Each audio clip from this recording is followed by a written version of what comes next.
One of the things that the elitists discussed back at the turn of the century when they were talking about how do you convert the United States into a collectivist system was the fact that you can't do it quickly. You have to let people get used to it incrementally, because any major change would be rejected. The 1957 Conference of Rome, where the Common Market Treaty, providing for free trade in all products, was at last signed.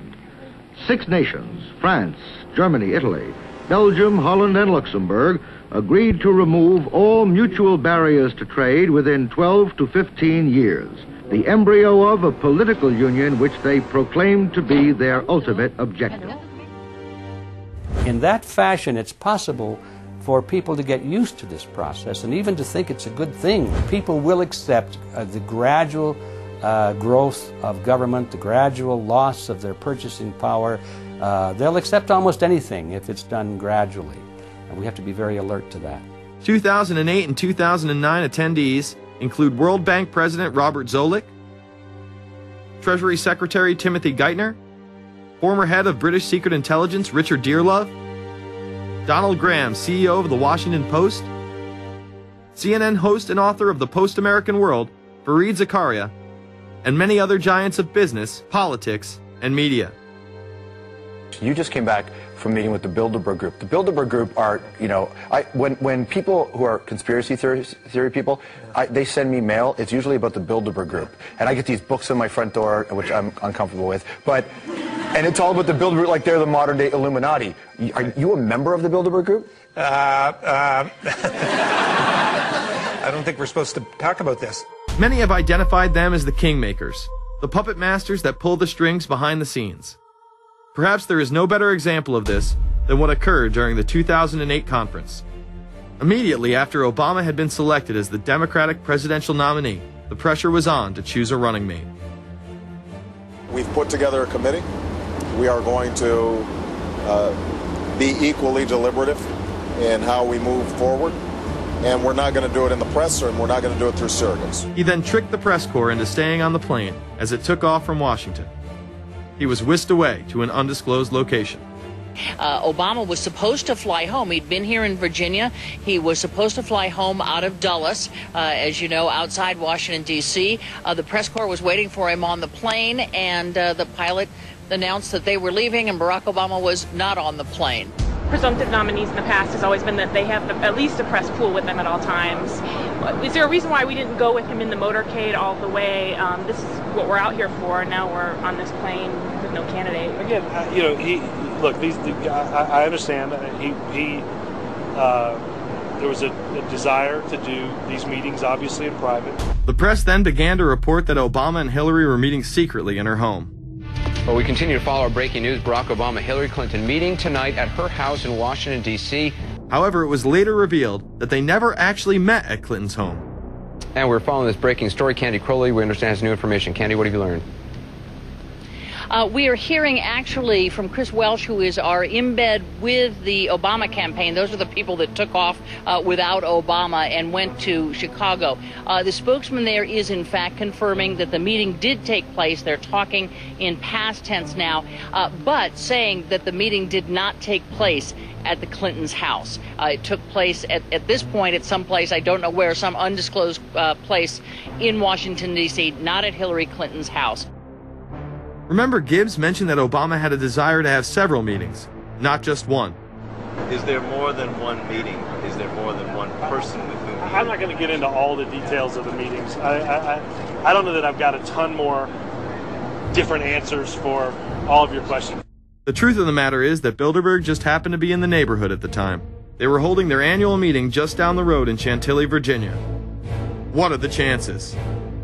What's interesting and dangerous about the New World Order is that it's not a natural progressing idea. It's just not civilization naturally evolving and organizing into this system. It's the group of extremely powerful people that are manipulating the system to get it to this status from behind the scenes without anybody's knowledge. You have to ask yourself, if there isn't an agenda going on, to keep those organizations quiet and to keep them out of the news, to keep the discussions about them behind closed doors, then why is it that these supposed experts on the left and on the right never talk about them?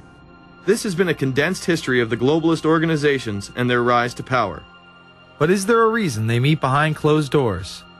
A shadow world government has been mentioned, but to truly understand what that means, let's go back to this iconic warning from President Dwight D. Eisenhower.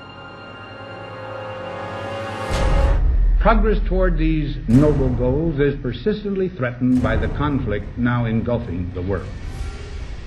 It commands our whole attention, absorbs our very beings. We face a hostile ideology, global in scope, atheistic in character, ruthless in purpose, and insidious in method.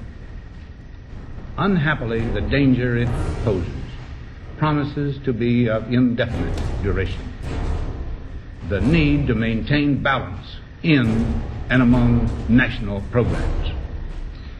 Balance between the private and the public economy. Balance between the cost and hoped for advantages. Balance between the clearly necessary and the comfortably desirable. We have been compelled to create a permanent armaments industry of vast proportions.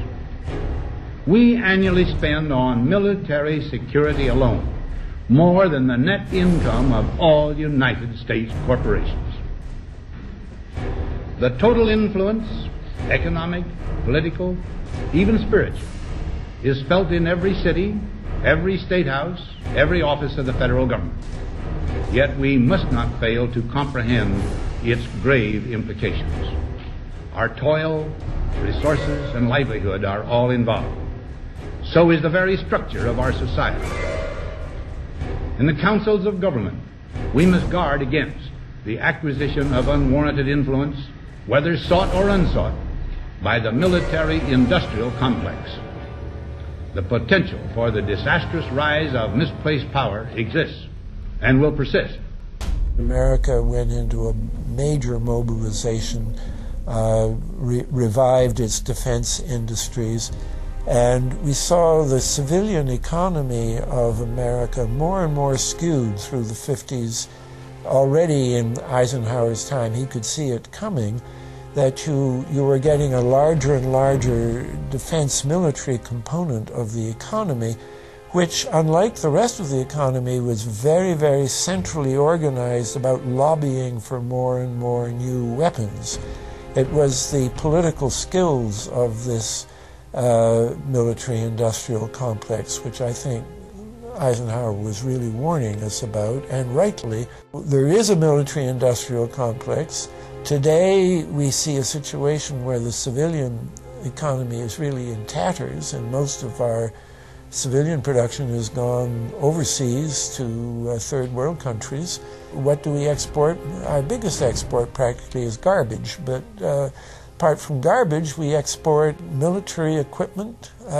We have a special act which subsidizes, makes it possible for countries abroad to buy our armaments because it's too expensive to produce them for one country only. So we have become a very efficient military-industrial complex, but the civilian economy is only a ghost of what it used to be, and this has terrible consequences for democracy because it means that the power of this lobby is now sort of dominating what goes on in Washington. Through multinational corporations, global intelligence networks, out-of-control banksters, all under the veil of national security and black operations, the global elite have consolidated power on a massive scale over the last several decades. You see, global corporations not only fund and develop large technological and military projects here and abroad, they also own the consumer industry and production, as well as all of the important media.